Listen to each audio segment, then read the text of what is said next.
Hi, HRN listeners. We're celebrating our 15th anniversary, and we have a really fun campaign and an ask for you. This 15th anniversary tour is aiming to bring you closer to unique food and music experiences in some of the most exciting cities in America. All the while, we're raising funds to support our work empowering the next generation of food systems storytellers through our fellowship programs. Here's how it works. Donate to HRN and be entered into a raffle in the city of your choice to win a dinner for two at a noteworthy restaurant and tickets for two to a concert at a prominent local venue. We have incredible partners in New York, Los Angeles, Philadelphia, Nashville, Las Vegas, Charleston, Asheville, and Ardmore, Pennsylvania, who have donated a meal for two and two tickets to a concert of the winner's choice. And all donations help fund our fellowship programs, where we're helping to build essential workforce readiness skills and food system storytelling skills. Check out heritageradionetwork.org/15 to donate and enter to win today. That's heritageradionetwork.org/15. Thank you. With Shift Work, a podcast made in collaboration with RWCF and HRN, we're shifting the conversation about how the restaurant food you love makes its way to the table. Listen to and follow Shift Work on your favorite podcast app.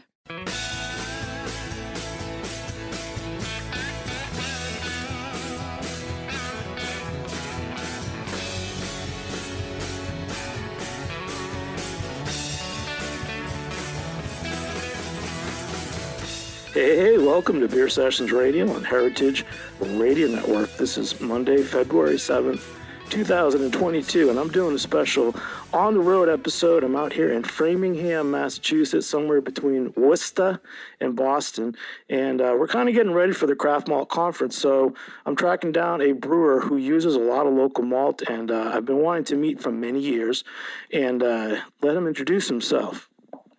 Hi, my name is Matthew Steinberg. I'm the co-founder and head brewer at Exhibit A Brewing Company here in Framingham. Been here about 5.5 years. Excited to talk about local grains. That's great, man. So the Craft Malt Conference is coming up. We're doing a number of shows in and around local malt and craft malt over this month of February 2022. But going way back with you, man, 2016, we were on the road up in Finger Lakes, New York. I was with a friend who's also your friend, Tor Eschner. And he pulled out a beer that he said he was drinking all that year, and it was Exhibit A Brewing, some kind of beer with Danko rye. So tell me about that beer and the whole connection between the maltster and how you end up getting grain from, New York and other places. I want to hear your whole story because you're quite an amazing person and that you really have been focused on local sourcing. And to me, that's really the future of what's going on now in craft beer. Yeah, absolutely. I mean, I met Tor through Andrea and Chris at Valley Malt. I want to say it was probably 2013 or 2014.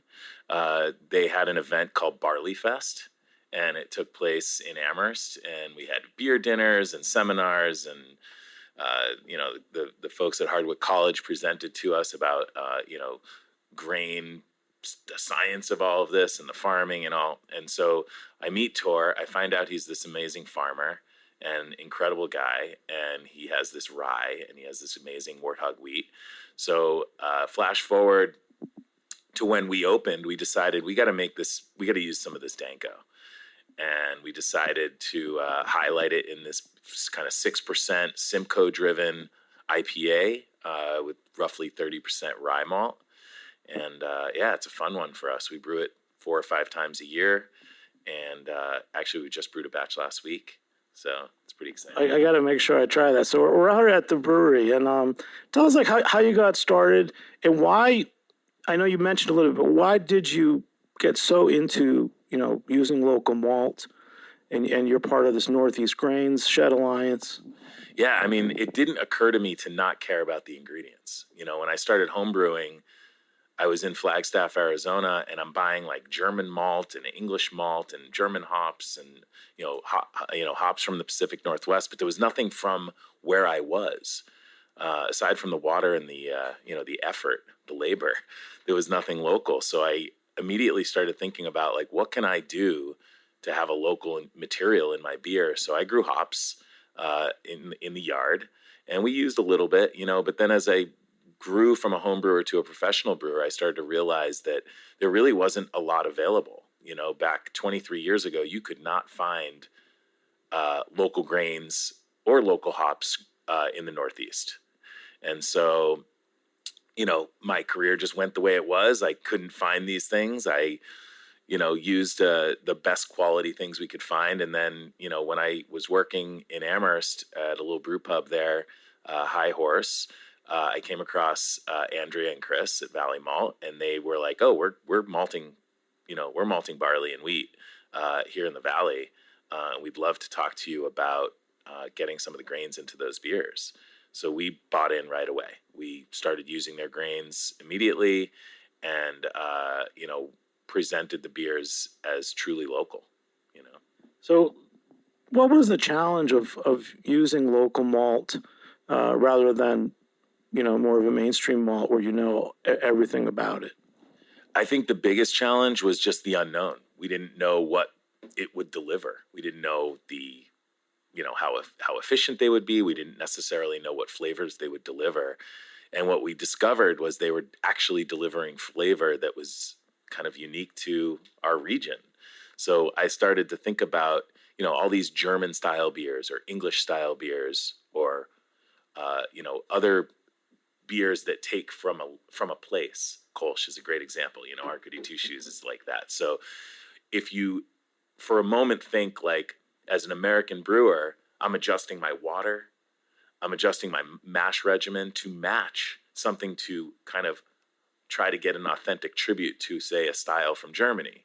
Well, why do I need to do that? I can just brew a beer with our flavors, with our terroir, and create a unique beer that's, truly regional.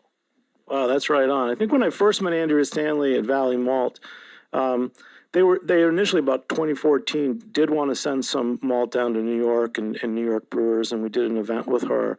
But it seemed that very quickly she was selling all her malt to just this part of Massachusetts.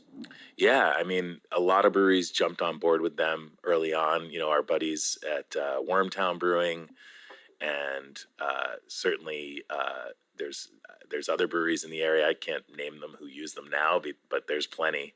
That was a kind of an interesting time because we all of a sudden, everybody kind of wanted it that knew about it, right? If you knew how great it was, how the quality was there, freshness, original style malts too. Like, they weren't just kind of emulating what already exists. They were actually creating new things that we could use and create beers around those malts. Wow, and you're a great indie craft brewery. I mean, I've been staying north of Boston, and there's a great store there called RMA Craft Beer in Amesbury, and he only gets your beers if I ask for it. Occasionally, he'll get a couple of them. How did you figure out your distribution? You're an indie brewery, and it seems right now that it's hard. But you guys are just making amazing beer. And I'm always drawn to the indie breweries, and more than ever, the breweries using craft malt. Yeah. We started as a self-distributing brewery. We had one truck, one salesperson who also collected checks and took orders and all of that. I think the hardest part was, finding the right stores to sell our beers in, being picky about that. We didn't have a lot of beer to go around, so we had to kind of pick and choose who was able to get our beer. Back in those days, one might even say that we were kind of selfish with our beers, and I kind of wear that with a badge of honor. 2 years in, we decided, okay, it's time to release our beers to a wholesaler. We partnered with Atlantic Beverage Distributors out of Holliston, Massachusetts, and they brought us from 200 retailers that we were self-managing up to now we're in over 1,500 retailers in Massachusetts. That's amazing. Yeah, it feels pretty good. Cat's Meow is as if it's our flagship, if you want to call it that. That's about 50% of our volume, and it's in all 1,500 of those accounts. Our other beers are in some of those accounts or most of those accounts, and we have 5 beers in our core portfolio plus seasonals and one-offs and things like that. We have also expanded outside of Massachusetts to New York, New Hampshire, Rhode Island, Maine.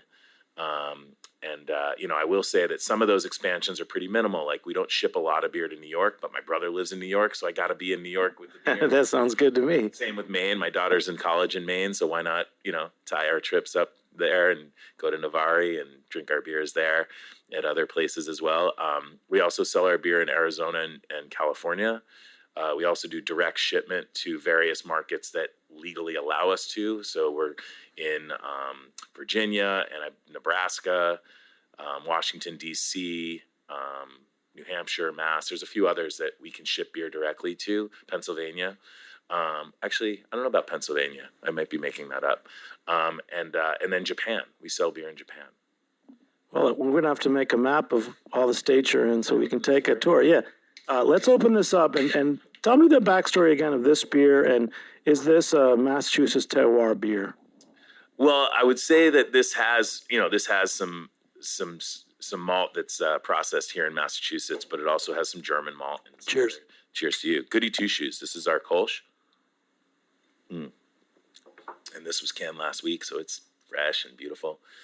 So to me, like, this is kind of the soul of our brewery. I care a lot about the Kolsch style. Anybody who's talked to me about brewing or beer styles or what's your favorite, what's your desert island beer, Kolsch is that beer generally for me.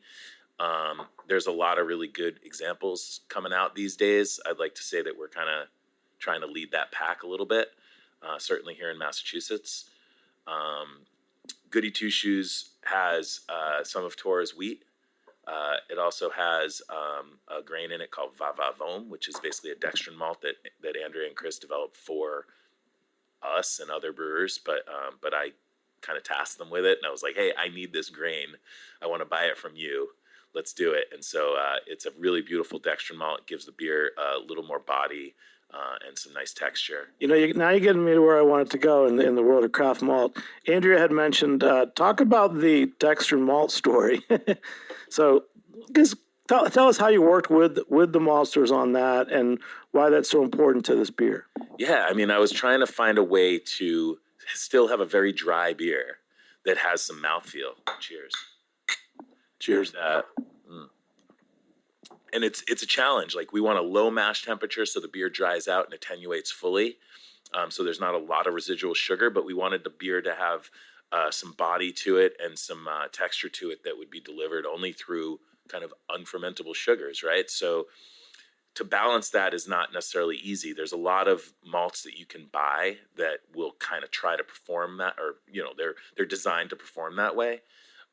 We went through several batches with Valley Malt to find this sort of sweet spot, and they seem to really have nailed it. And we're buying a lot of this grain. It's in almost every beer we brew, and it's a relatively small percentage. You're talking about 8 or 10% of the grist, which is actually a similar amount that we use wheat and some other grains in the beer, Vienna as well. And so Vienna from Valley Malt, not from Germany, of course. So it's really nice to be able to start from that ground up and create something basically that doesn't exist yet. So what was that process of like exploring this ingredient? Did you have a set recipe and you were looking for certain, measurable qualities? Mm-hmm. Yep. Diastatic power and just the ability for the grain to do its thing based on our needs. I mean, I don't have the numbers in front of me, but if I did, I could tell you all of the things that we wanted out of this barley. Like I said, there's other companies that make grains like this, other dextrin malts. There's, Weyermann makes their version, and Rahr makes their version, and Simpson's makes their version. But there really wasn't anything coming from local malt houses that would deliver what we were looking for. And Chris and Andrea just kind of knew from the conversations that we had what I wanted and what I was trying to get it to deliver in our beers. And I believe that even our hop forward beers, whether they're our IPAs like Danko or the Cat's Meow, and we have Just a Kitten here that we'll taste, malt is so vital to these beers. And sometimes they kind of like attention on hops kind of pulls away from, I think, the validity of and the importance of malt and grain in the beer. So let's talk about you. So it sounds like you're a science guy, and maybe the future of craft beer is science plus this agriculture. Yeah. Tell us a little more about you and what skills you brought that is making these beers so good. I'd like to just say that I'm lucky. I definitely am not a scientist. I went to school for business. My stepfather, growing up, though, he was the earth science teacher at my high school, department head of science. So he put it in me big time. He constantly was like, science, no matter what you do, is important. Mathematics, no matter what you do. I was a musician in those days, still kind of twiddle around a little bit on the guitar, and I used to play saxophone. Math is so important, in those things. And I can't even tell you how much. I mean, I was using crazy math this morning just trying to figure out some inventory things, and for me, the art and the science meet somewhere. You mean like 1001, 1002? I had to count in order. It's nutty. End of month stuff. It's, people think that brewing beer is just like, mashing in and hoping for the best. It's actually a lot of math and counting and business operations that I never anticipated. But yeah, I do kind of lean on the art side of things as far as like when I design or conceptualize a beer. And I understand what the science does, and I understand how to make our systems work with that. I don't pretend for a minute that I'm a scientist, and we don't have we have a laboratory here, and we have someone that's managing that, and he's amazing, Andrew Gill. And so Andrew, he observes our yeast. He's the one that's kind of in charge of the management of our yeast, which I think is really where the science is, and I feel like the conceptualization of these recipes, as much as it is reliant on the science, it is very much about the art. And for us, like developing the flavors we're looking for. Well, I'm here drinking beers with Matthew at Exhibit A Brewing. We're drinking the Goody Two Shoes Kolsch style ale. That's really why I came here, man, because there's nothing like drinking beer with the brewer. So in terms of science and everything, I just want to go into like different types of grain. So I know for my world, the early local malt talk was about also getting growers to, work with rye and emmer and other traditional hardy Northeastern grains. So I know you're a part of the Northeast Grain Shed Alliance. Let's talk about the farming side and the grain side and that organization, because I know that that's one of the things where you really stand out, and I'm really proud of you and proud to meet you. Yeah, I'm super proud of the Northeast Grain Shed Alliance and what we're putting together. Our brewery, Exhibit A Brewing, is a founding member among many other breweries that are founding members. I happen to also be on the advisory board, and I'm also on the Square Foot Project. So the Square Foot Project basically is a way for us to give a measurement of how much farmland we're supporting with these beers.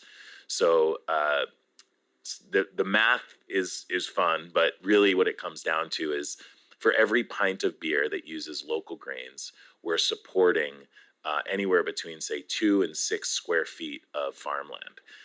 The important part of that, obviously, we could talk about the work that goes into it. These farmers have all this land, and they have ways to manage that land. And if they can grow grain as a cover crop, and then some other whatever else they're growing on their land, we can support them by kind of guaranteeing that these grains will be processed and purchased.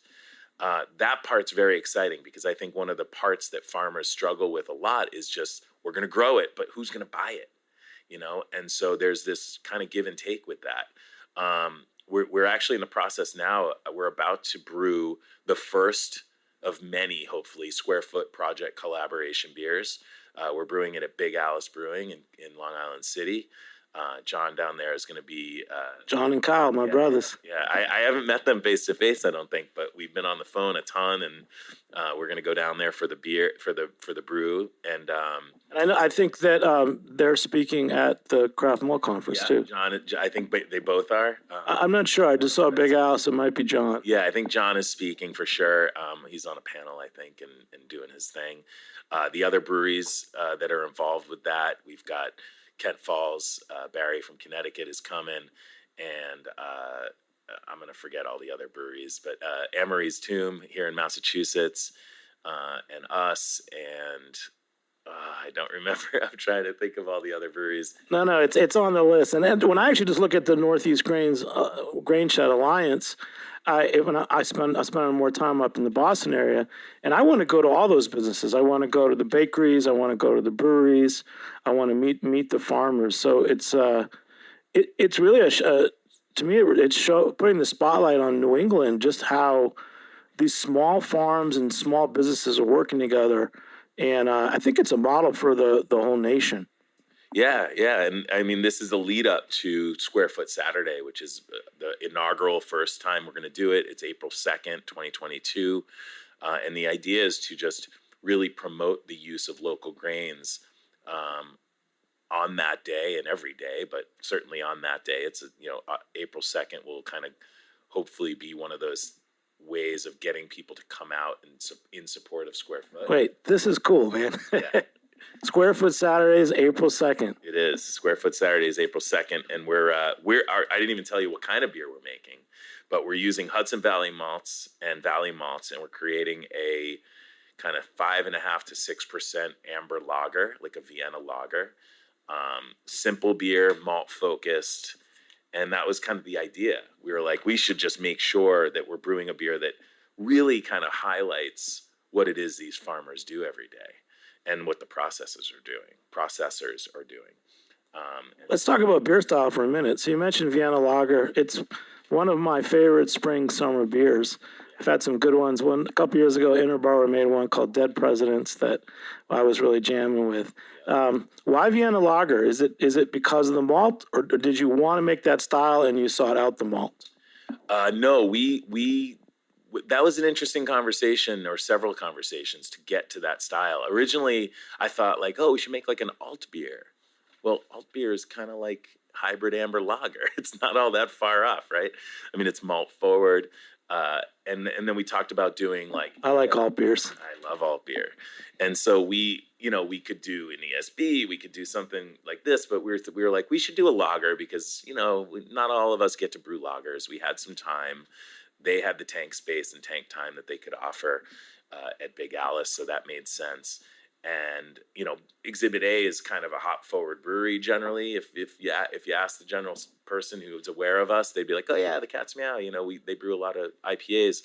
I mean, we're a portfolio brewery though. We have more non-IPAs than we do IPAs, right? And so I think we leaned into the style after talking about the grains that we knew would be available, ones we wanted to use, and ones that would kind of reflect the spirit behind Square Foot, which is barley, wheat, rye, emmer, buckwheat, whatever we're using. I mean, we're sticking with, I think, just barley in this case, but we had an opportunity to really highlight the grain that we're proud to use every day. How specific do you get, like your transparency? The maltster, do you know the actual farm that's raising the grain for this project? Yeah, that's going to be, that information will be on the label, I believe, or at least in the social media stuff for sure. The thing that I've really enjoyed about some of the local malt houses that I've worked with, mostly Valley Malt in this case, but if I want to know where the grain came from, I can find out, and actually sometimes it's actually generally it's on my packing slip. It's not necessarily on the bags, but the lot number is, and I can look up the lot number by my purchase order, not my purchase order, but my delivery slip, and I can be like, oh yeah, that's definitely came from Oshner Farm, or this came from another farm, and that part to me is like that's the thing. That's like in the tap room when people are like, oh yeah, we really like local beer. It's like, oh cool, so do we, and this is why we consider our beer so local, because we've got the local water, we've got the local labor, but the hops in this grow in Germany, because there are no Tettnangs grown in the U.S. that I feel comfortable putting into this beer. So I do compromise in that sense, I guess, if you will. I think it's important for us, at least for me as a brewer, I want to still have an authentic tribute. If I'm trying to highlight a style like Kolsch in this case, it needs to be spot on. I can't just mess around with it. It needs to kind of reflect the spirit the true authenticity of that style and that place and the culture. And you nailed it with I actually had a sample of this Goody Two Shoes Kolsch style last month, I believe. And you really nailed it. There's the dryness. So you're saying that's because of the certain malt you used? Well, it's the fermentation profile and the mash regimen for sure. But yeah, the malt bill that we use delivers, the yeast will ferment pretty dry. We tend to keep it right around 2 Plato with a finish, which is, we could dig into the numbers if we want, but it's relatively dry, but it definitely has some sweetness because the malt is present. And sometimes people would refer to those flavors as kind of like not wine-like, but having that sort of vinous quality. I pick up cereal. I get grain and cereal in the finish of the beer. That's just where my palate lies. It's such a treat to be able to brew a beer with ingredients that are so great, but also that ends up being this wonderful product. This beer, Goody Two Shoes, when people say, like, there was a joke, I think it was Yeppe from Evil Twin said that there's people that they're trying to make beer that's for people that don't like beer, and with different flavors and things. And when I drink this beer, I'm like, this tastes like beer. Yeah. How would you describe to someone that's new? Like, my daughter's going to be 21 soon. They're drinking let's call them non-beer products. Yeah. And how do you explain to someone what should beer taste like, and what is this Kolsch if that's what beer should taste like? Yeah, so I start with non-sugar cereal. So whether it's grape nuts, Special K, some kind of like grain-driven cereal, Cheerios, heat it up. Tell me what that smells like. Tell me what that tastes like. Don't put milk in it, just, and I do start with that cereal kind of mindset, if you will. And I think it's important for us to realize that, like, beer-flavored beer is why do we need to escape that, And I think there are consumers out there that are not looking for beer-flavored beer. They're looking for these pastry beers or beers that just kind of push other flavor components. I love beer, so why not make a beer that actually tastes like it, But I tend to, grape nuts is my favorite cereal, so I tend to lean on that one a little bit, and I do say, like, it tastes like grape nuts when we're mashing in. Like, it smells like it. And I'll take like a little bit of mash and I'll put it in a big bowl of grape nuts and I'll mix it up and I'll be like, there's my cereal. That's a good dividing line. Start with grape nuts and you can leave I don't even know the other cereals' names. Fruity something and Captain something on the sidelines. Yeah, get rid of all those sugar cereal. Hey man, we're off to a great start here. I can't believe it. I'm at Exhibit A Brewing. I've wanted to come here for 6 years. I took a train from Boston. I got off in Framingham and I walked the scary streets of Framingham. Took some photos too, which I'll be posting. And I'm here. We'll take a short break. We'll be back in a few minutes on Beer Sessions Radio. All right. Hi, I'm Kiki Luya, the Executive Director of Restaurant Workers Community Foundation, and I'm the host of a new podcast called Shift Work. In the last 6 months, some 6,500 restaurants have closed their doors, and there's never been a time when restaurants and their 12 million workers have been more vulnerable. It's time to transform hospitality. With Shift Work, a podcast made in collaboration with RWCF and HRN, we're shifting the conversation about how the restaurant food you love makes its way to the table. What does it really take to make that experience happen? And who are the countless workers responsible? We're talking porters, cleaning crew, prep cooks, servers, baristas, hosts, bartenders, barbacks, managers, sommeliers, and chefs. I'll also introduce you to organizations that are leading industry transformation. We'll discuss mental health, fair pay, racial justice, and how hospitality can change for the better. We need it. Listen to and follow Shift Work on your favorite podcast app. Hey, welcome back to Beer Sessions Radio on Heritage Radio Network. I'm Jimmy Carboni. I'm the host of Beer Sessions Radio.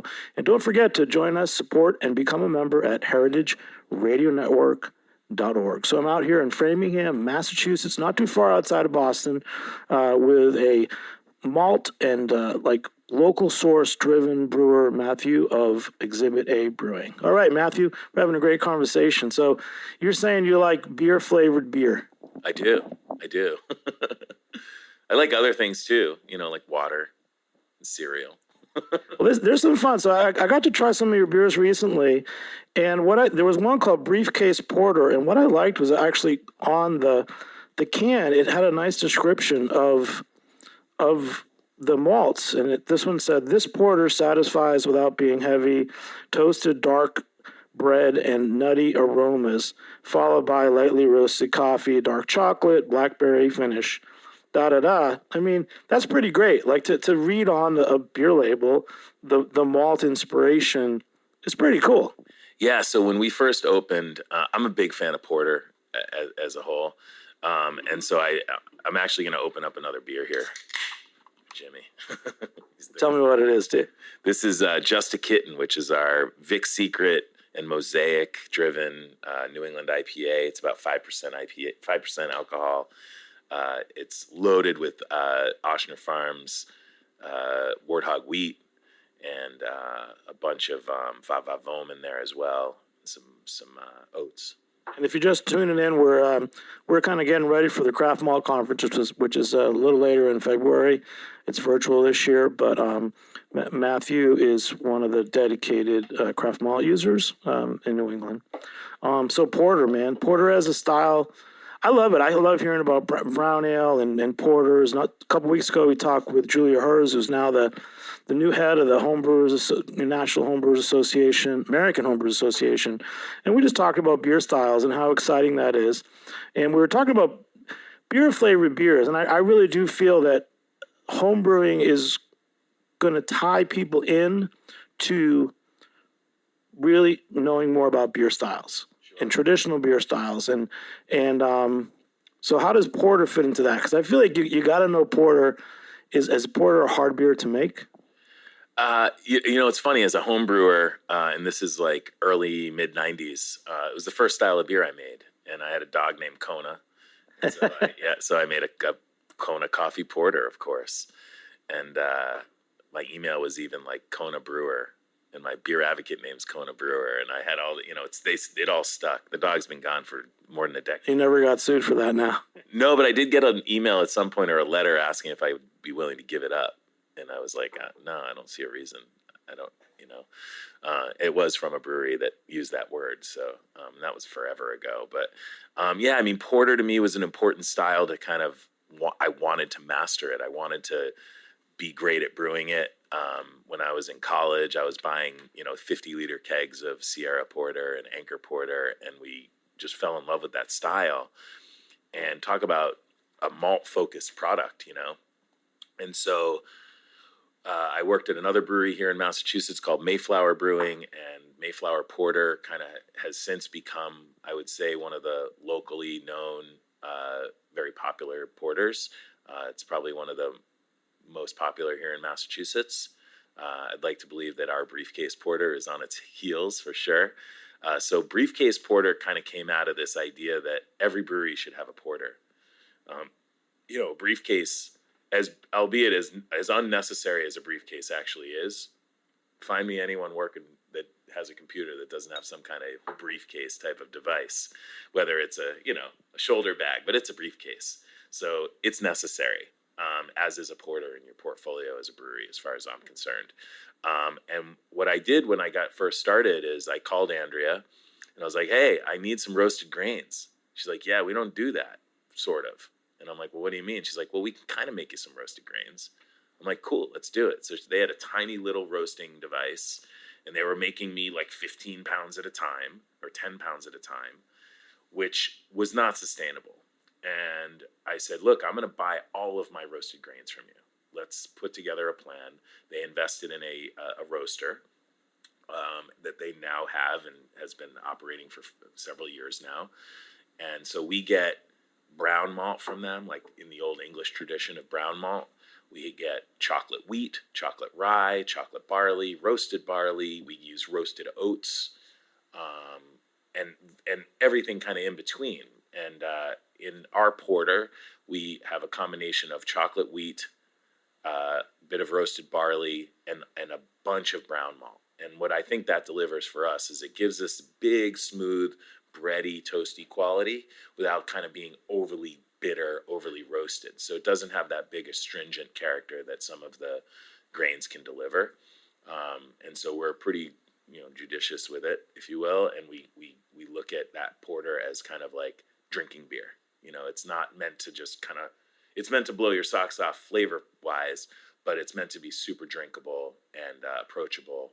And, and for me, it's like lawnmower beer just happens to be dark.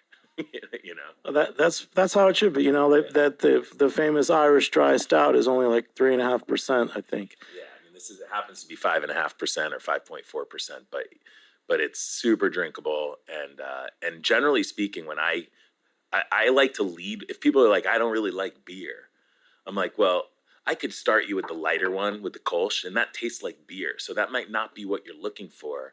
So I tend to actually go right to the dark beers. Like if it's a person that generally isn't into beer, but they drink like coffee and they like chocolate, and I try to approach it from that, that palate sense. It's like, do you like coffee? And find me someone who doesn't drink coffee. I don't happen to drink coffee, but I love coffee. I just can't handle caffeine. You can tell from my energy level, I don't need it.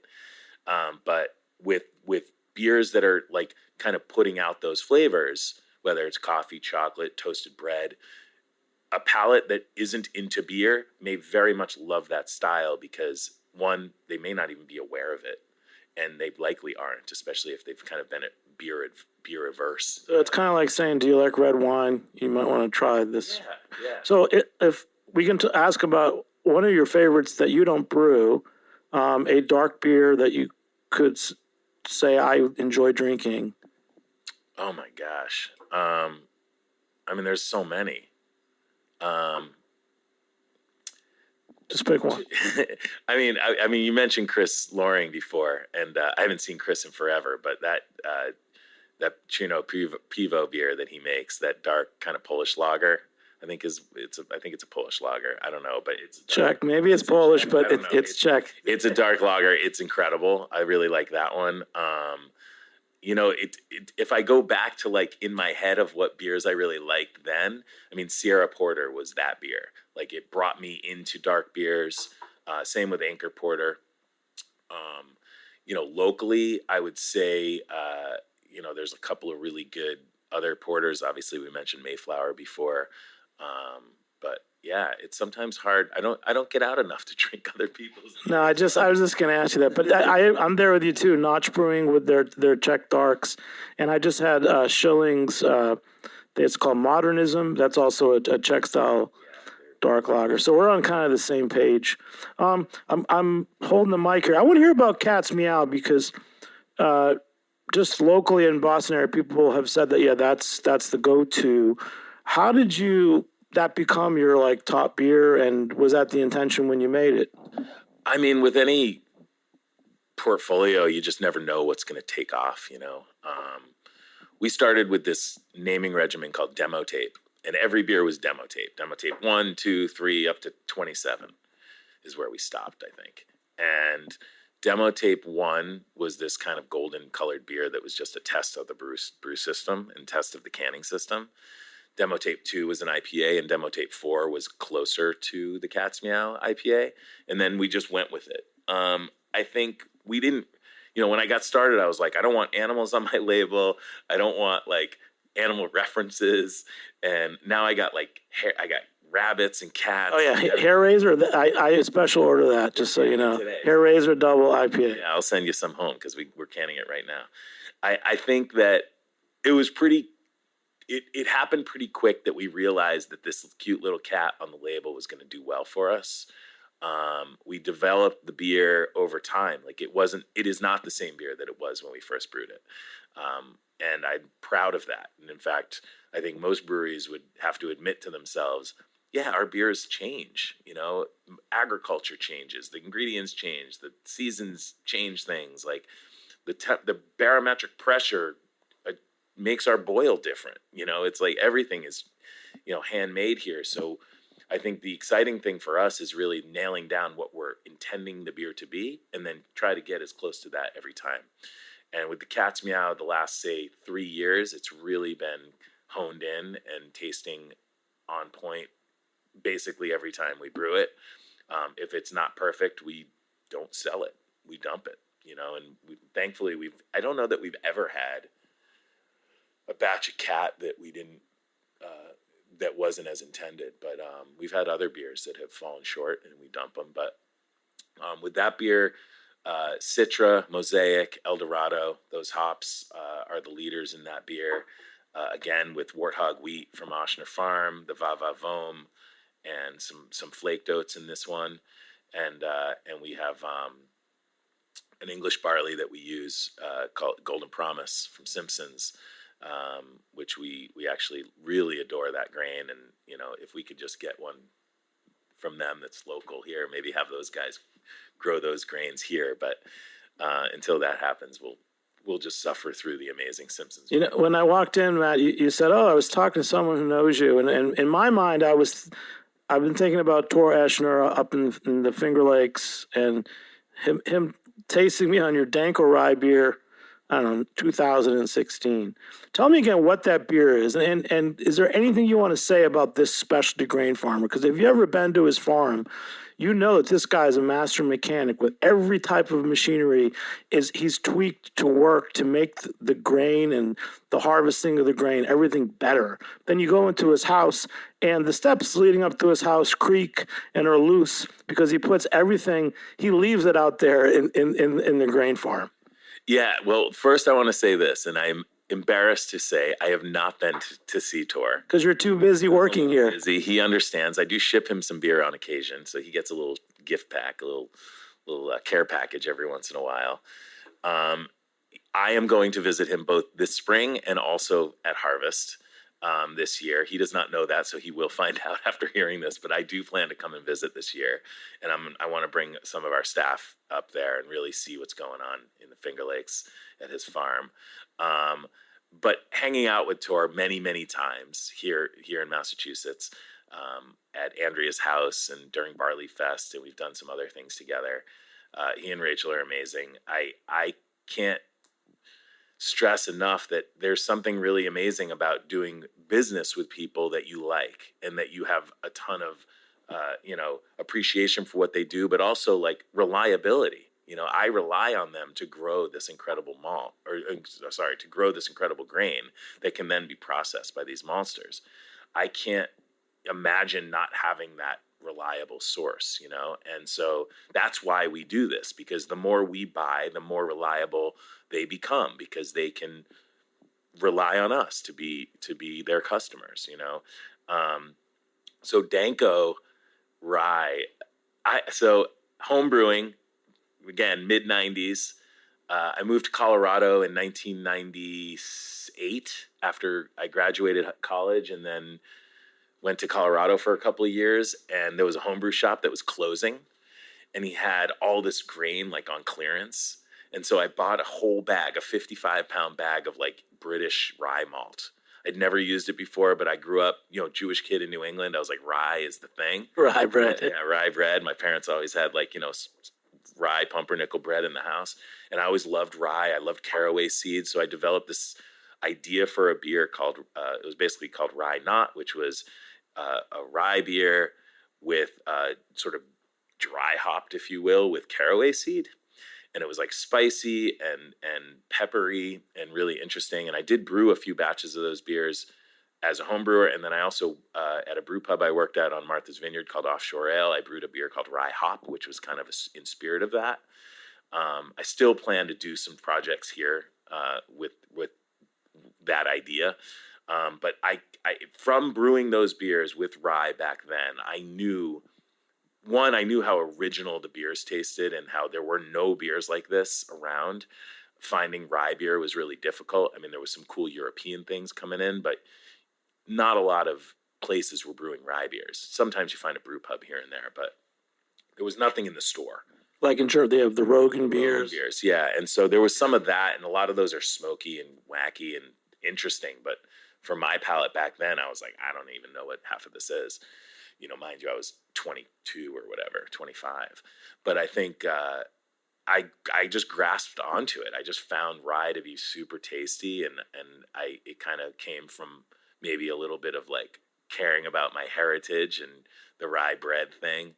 and maybe, there was one, rye is there juniper berries in my beer, and that was like a rye beer with whirlpooled with juniper berries and rose hips, I think, and then we dry hopped it with like crystal hops or something, and it was real gentle and great, real great beer. But I think there's so much out there that we don't even touch on, and as a production brewery, I kind of need to do the things that we're good at and pay the bills and give us some creative freedom. But like the staff back there is like, we want to try this, and I'm like, oh, let's go for it, let's do it. And so we don't have a pilot system here, but we have a way of making small batch beers out of, say, wort that we're making for other beers. And we can ferment those separately, or we can age them, condition them separately, dry hop them different, whatever. And so we're working on projects like that. And basically that's all taproom only stuff that, we'll do like I don't know, we're working on a new fruit beer called Panda Punch, and that's like a kettle sour. And so they're like, well, what can we do with can we take some of it and not fruit it and not put the hibiscus in and then do something else with it? I'm like, yeah, take a few barrels out and play with it, see what happens. So it's fun. So you mentioned the tap room. So we're in Framingham. So if you don't drive or you're in Boston, you can just jump on a train and come out here. It's not that far. I like it. I like these old industrial towns. But we're in a brewery. Like, this is a real working brewery. Is the tap room here also? Yeah. So we're actually here in one of the sort of side rooms. We're in the process now of designing a whole new expansion for the tap room that's going to go into the office area with a kitchen and the whole thing. So we're going to definitely expand our tap room plans.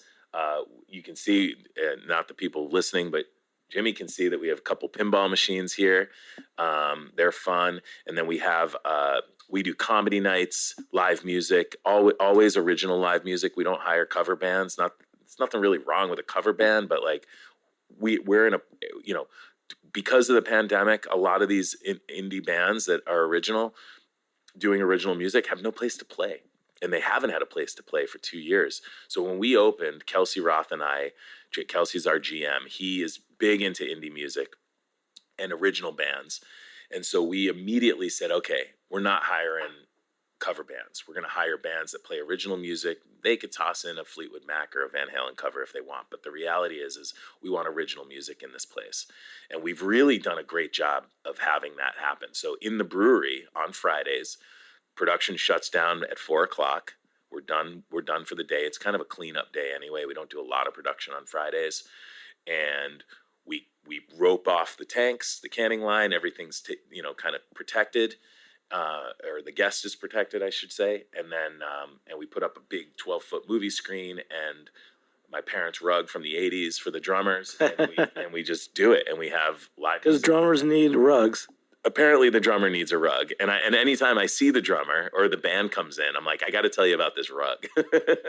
And it's some kind of Persian rug my stepmom bought in the probably early 80s. And I had it in the dorm rooms in college. And that poor rug has been through the ringer. But I will say, I love that. I think about Brooklyn Brewery in the late 90s before it got to expand. But their production area was the same thing. They'd rope it off, and that would be the tap room. And there's good vibes there, man. You really got a special place out here. I walked. There's a great little. What's the place on the corner just for local color? That's like some kind of a taco pupusa place. Yeah. So there's like 5 places to get pupusa around here, which is amazing because we're constantly like, what's the best pupusa in the area? There's so much to choose from. So that place on the corner used to be like just a crappy like convenience store, Raj shop, selling like incense and an Attacode coffee. He closed, and then it became like a vape store, which we were all kind of like, well, that's lame. And then the vape ban happened a couple of years ago. And then that store closed, and it was vacant for a long time. And then we heard that this guy was coming in, Tacos and More, and we're like, sweet, another taco place. I'll tell you, if you take the train, I'm going to push for the train because I'm into trains. The commuter train from Boston, the Framingham Worcester line, get off in Framingham. I get out, there's a little, some kind of taco place. There's a bakery. Yeah. You keep walking, then there's a Brazilian restaurant. Yeah, there's a Brazilian bakery, and then there's a Brazilian restaurant, Taras Bacilias. And there's so many Brazilian restaurants. Brazilian steakhouse. And then there's Pupusa Grill, which is the little tiny kind of hole in the wall place that makes in my opinion, the best pupusa in the area. And they're wonderful. Like you go in and they've got like homemade horchata and like they do it right. They do it right. Do people come here and walk from the train? Yeah, absolutely. Certainly in the summer more. When our beer garden's open and we're outside and we got live music during the day on the weekends, we were finding that we had a lot of guests coming on foot and bicycle, which is cool. We put in a bike, where you can lock your bike up and stuff like that. And the town asked us to do that when we first opened. They were like, it's required. And I'm like, it doesn't need to be required. I'm going to do it anyway. Like I want people to show up on their bicycles, And there's so many great spots around here. Framingham, we're right on this creek behind our brewery, and right on the other side is a huge neighborhood full of families. We have a lot of regulars that come in that live in the neighborhood, and they all walk or skateboard. Somebody's they're getting here somehow, and mostly not in vehicles, which is really kind of amazing. I love the fact that we have a place where people can walk to and enjoy. And our neighbors down the street have a brewery, Jack's Abbey, and you can walk between the breweries. So that's always a plus to be able to, kind of one stop in the area. You can park and then, kind of go to both places and not have to drive around too much. That part's really great. Way back when, how did you find this location and why did you open in Framingham? Not on purpose. I was on a trip with High Horse at the time. We were doing a little staff trip and we did our Boston trip. Jack's Abbey was the first stop, which is this location. So this is Jack's Abbey's original location at 81 Morton Street. And I walk in and I'm looking at their setup and I'm like, wow, they are at capacity. There is no way they can grow at all in this space. And Jack was here and Sam, his brother, and we're talking and I'm like, yeah, when you guys decide to move out, let me know. And he kind of gave me this actually, we are already planning to move out and we are thinking about what we're going to do. I was like, well, I'll call you Monday. And that conversation continued. And several months later, we were talking again. And I said, I'm considering, I'll buy your equipment and I'm going to pull it out of there and bring it to Hadley, where we're going to build a brewery for High Horse. And that project just kind of never came to fruition. And Jack said, actually, what we'd prefer anyway is to leave it here and have another brewery here in town. And to have the owner of a brewery that's pretty successful, has grown really well, obviously has proven to be even more successful with their new brewery, to say to me, we want you as a neighbor, was very telling and pretty authentic too. I felt welcomed, and I felt like it was a great idea to there's other neighborhoods that have multiple breweries and they kind of all feed off of each other. And I'm like, yeah, I'll be the little brewery next to Jack's, no problem, And that's a great story. Yeah, and it's the way it happened, literally, and everything kind of fell into place. And then we're opening. They're all here for our opening. We have so many friends that work over there. We share friends and we share guests, of course. And so I find out a couple months in, we're open. And all of a sudden, we get all these guests and they keep telling us, yeah, they keep sending us over here. Apparently, part of their tour was, their brewery tour was like, you got to go see our old place. It's down the street. There's a new brewery there called Exhibit A, and you got to go visit them. And so for them to tell the story about this location, I think certainly helped us on some levels, but it also kind of solidified the idea of camaraderie. And I think that some people would say, brewery business is 99% a-hole free or whatever. And I'd like to consider myself, part of that 1% or whatever, but I do think it's mostly good people in this business, and I think we're all after success. We're all looking for, a nice paycheck for our staff and ourselves and all of that. But I think the most important piece is creating this camaraderie within the industry so that, the rising tide happens and we all are on top of it. That's an amazing story about good karma. And that's kind of what not just craft beer is about, but it's also just for location and finding a place. You know, there's a good history here. You didn't have to go in and blow all this money and build out from scratch and look for gas lines and water lines and sewer lines and all that. Yeah, that was helpful. But I won't pretend for a minute we didn't spend a bunch of money. I mean, we renovated the whole space. We redid the floors. We repiped stuff. I reconfigured the brew house. I put in a canning line. I added tanks. We renovated the entire tap room. And we created our own space out of a space that existed. But the enormous help of having an existing footprint done, you know, I didn't have to get a boiler installed. I didn't have to get, like you're saying, gas lines run, water lines run. I didn't have to do any of that. All of that was done. And the town kind of understood what we were doing because they, you know, Jax had been doing it for 5 years in this space. So they're like, I'm like, yeah, we're pretty much going to do what they did. But we're taking over the pig farm. Right. Don't worry, your neighbors won't be upset. Right. Yeah. It's basically the same thing. And so I think there's some luck there as far as like, you know, right place, right time. And I have a friend who's in the beer business who is like, you know, he had an opportunity to build from scratch or buy an existing facility. And I was like, just buy the existing facility. There's so many headaches you're not going to have to deal with.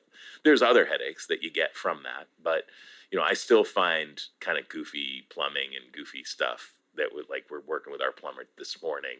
And I'm like, yeah, I don't know why this pipe is like that. Let's fix that, you know, and that's just, it was done that way back then, and we're going to change it, you know? There's something really gratifying about that, though, because it helps to create, you know, any mistakes that were made, we've either fixed them or we've learned to work with them or we've realized they weren't probably even that big of a mistake, you know? And that part's kind of fun, like facility-wise. You know, it kind of leads me to what is your day-to-day like? I mean, you're the brewer and kind of co-owner, co-founder. Yeah, so my day has changed a lot in the last couple of years. I mean, our staff has also changed. So we have a fully brand new staff back there. I have 2 brewers, Kyle and Joe. They're all robots now? Yeah. I just plug them in at night. Yeah. So Kyle and Joe are our brewers. Dara and Frank kind of run the packaging side of things. And then Andrew is kind of this quality and cellar and packaging and kind of everything. And we have actually not as much experience back there as far as like years of brewing as some other breweries, but what we have in energy and desire and passion is you cannot measure it. It's unbelievable what they're doing back there. I also have 2 new people starting in a week. This woman, Justine, and a gentleman by the name of Brendan. And Brendan's pretty green. Justine's been a brewer for 3 or 4 years. So we have some experience coming in, which is really exciting. I still get to brew, not as often as I used to. I was brewing 2 to 3 days a week up until about a month and a half ago.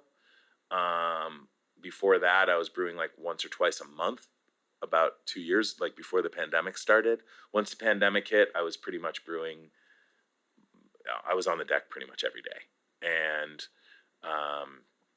that's fine. It is what it is. I still enjoy brewing. I think the most enjoyable part of my day is that kind of walkthrough when I'm like, they've mashed in at 6 a.m. I stroll in kind of leisurely at 7:45 or whatever. They've already mashed in. I know that mash out's happening pretty soon for the first length. We're brewing 2 lengths every day. You know, they started kegging or they're setting up the canning line. Andrew's harvesting yeast. Dry hops are going in. Like there's all this cool stuff happening.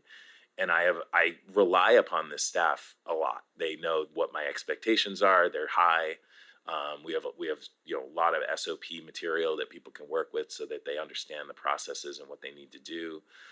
Safety protocols, all of that stuff is really dialed in. And so I feel very confident in the staff. That part is amazing. And I've gone through stages of actually not having as much confidence in some of our staff over the years. Certainly not going to pick on anyone in particular. And then let's talk about your GM. So what roles does your GM fill? So I like to say that Kelsey Roth does every single thing in here except make beer. That's what he does. He is our compliance person. He does all of our design for our cans. He does, And I will say, well, you're looking at Just a Kitten. So my daughter actually drew the kitten in the yarn, and Kelsey did the design elements. And so, but Kelsey, How old was your daughter when she drew that? she was 18 when she did that. That looks pretty good. She's 20. Yeah, she's in art school. And it was just kind of a fun little drawing of Toby being the little kitten that he used to be. That's our adult cat now. But yeah, I mean, Kelsey does everything. When people call in for, or do email orders for either beer getting shipped out or merch getting shipped out, he's handling all of that. When I say compliance, I literally mean like he deals with all of You mean literally the direct to consumer shipping, that you actually have to do that? Yep, we actually do that ourselves. We have boxes that we build and then put 3 to 4 packs into a box and ship them out.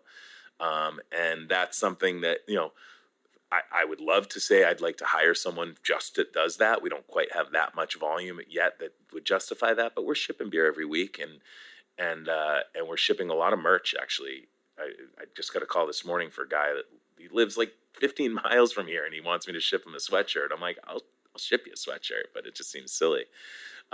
Actually, you're wearing this Kolsch style ale that I really like. Yeah. Goody Two Shoes. You're wearing the Goody Two Shoes sweatshirt. Yeah. Kolsch on the real Kolsch Exhibit A. Yeah. Okay, I'm going to ask you about one more beer. I love all your IPAs. I got to try the Sunday Paper Imperial Stout. Yeah. Tell me about that beer, but also the name, because I know music too. Yeah. And some people like that. You want to sing it with me? We could sing. I'm not. Sunday Papers. Is that Joe Jackson, right? Yeah, Joe Jackson. So the reference is certainly that. But originally, I was hanging out with my dad. We were in Jaffrey, New Hampshire, and this is years ago. It's probably 6 years ago, before the brewery opened. And I was like, I got to come up with a name for a stout. And I had this idea for like what the brand looked like. And the brand was basically like a circular mug stain on newsprint. And the idea that I had came from a poster I had seen that was basically like a woman sitting on her porch. She's got her feet up. It's a Sunday morning, and she's reading the paper, and she's putting her mug down. And every time she puts her mug down, it kind of creates another stain. And I just thought it was an interesting idea. Now, It wasn't from the song.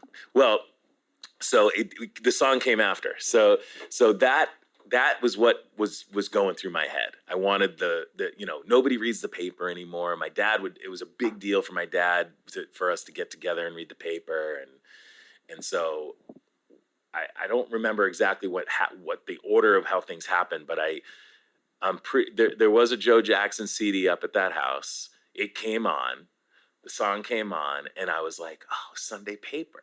That's like a great name for a stout. Read it in the Sunday Papers. Right. And so, I mean, if you want to just stand up and sing, go. And so so that's when it occurred to me that, I've got this idea that's like visual, but also there's kind of a cool music reference, which is something we always enjoyed. Danko also is kind of a music reference from Rick Danko. I didn't know that. Yeah. So Rick Danko, I just thought, Danko Grain. Wait. Rye. The Danko Rye from Tor Eschner, who's my buddy. Yeah. That beer, what is that beer called again? Because I want it. It's called Danko. Danko IPA or just Danko? Danko. Yeah, Danko. And it says in small letters, like, IPA with rye. And that's coming up. So we're going to jump. So Yeah. the Craft Malt Conference is coming up, and we're talking with a very local malt supporter, brewer, Mathew at Exhibit A. I want to circle back to you're working on these concepts of building better beer. What is that? And give us another shout out for your special project. Yeah, I'm not going to pretend that is all that original of an idea. I mean, for me, the idea of conceptualizing a beer starts with raw material, right? And my sister happens to be a filmmaker, and her dad made this reference years ago that editing film is like making beer. And we're like, what? How is that like making beer? He's like, well, look, I have all this raw material, footage, sound, characters, and you have this raw material, grain, hops, character is the yeast and the water, whatever. You put it all together to this cohesive thing, and now you've got a finished product that someone can consume, whether it's a beverage or a meal or, in his case, a film. So I was like, oh, I love that. And in order to build the beer, you need the best ingredients. I don't want, you can make a pretty reasonably good film with pretty reasonably good material, good footage. But can you make a world-class film with kind of average footage? Probably not. You can make a really good beer with great ingredients, but you could take really great ingredients and make this incredible beer, right? So I felt it was a bit of a what's the word? It was unfair to the beer, the finished beer, to not deliver or to not bring wonderful, world-class, both local and not local ingredients to it. So for me, building a better beer was really centered around finding the best ingredients. And for me, at the time, 20 years ago, the best ingredients, they weren't local. They were in Europe, and they were in the Pacific Northwest for hops. So that's how I built the beers. So now we have access to all of this local wonderful grain and hops and other materials that we could use. I've used like lemon balm and lemon verbena from Andrea's house, that we put into a beer. Honey from a local apiary, whatever. Like there's so much access to other things that aren't just the three typical ingredients you'd find in beer, or two, I should say, malt and hops. But so building the beer actually for me stems from finding the best ingredients and having them be purposeful. Like what's the reason? Like, why am I using that malt in there? Why is that particular rye malt, that Danko? Why is that the one we want to use? And in that case, it's because the British rye tends to be really spicy. The grain coming from the Midwest, the rye grain tends to be like real peppery. I wanted more bread. I didn't want that super pepperiness from it. I wanted it to be smoother and softer. And Danko delivered that. And we were like, oh, and it's cool.